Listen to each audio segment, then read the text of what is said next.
Good afternoon सर्वांना। आज माझ्या जेवणात काय आहे बघूया। मगाशी इतका पाऊस येतो असं झालेलं। श्रावणामध्ये असंच असते ना, थोडा पाऊस थोडं ऊन।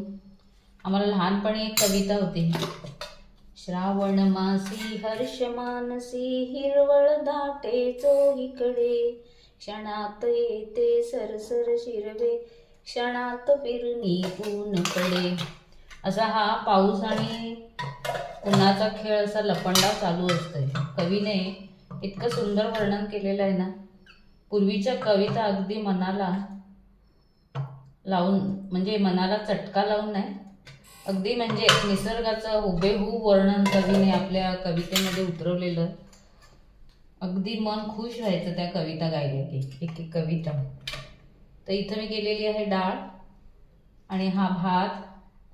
भात बघा केवढा केलेला आहे, कालचा पण भात आहे, खरं थंड आहे म्हणून हा थोडासा ताजा केलेला आहे भात। इथं पडतेच माझं कधी पण वाढून घेताना। आणि इथं केलेली आहे मी, बघू शकता, वांगा काय म्हणायले मी, वांग आहे ना, ते मसाला भरून केलेला आहे।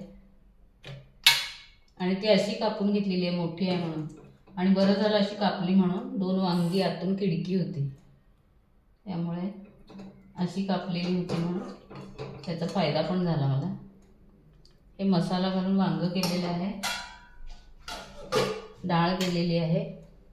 आणि आज जास्त काही केलेलं नाही। तर इथं बघू शकता सांडगे तरतरीचे।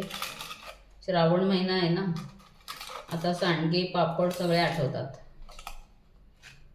आणि हे पण कलरफुल आहे बघा एक, तुम्ही याला काय म्हणता? ही तर तांदळाचे सांडगे, हे पण तांदळाचंच आहे। आणि सोबत आहे आपलं हे दही। हे साधं अगदी जेवण आहे। हे तुम्हाला कसं वाटलं तर कमेंट करून नक्की सांगा। आणि आवडल्यास लाईक, शेअर, कमेंट, सबस्क्राईब करा। Thank you watching my video. Bye bye, take care.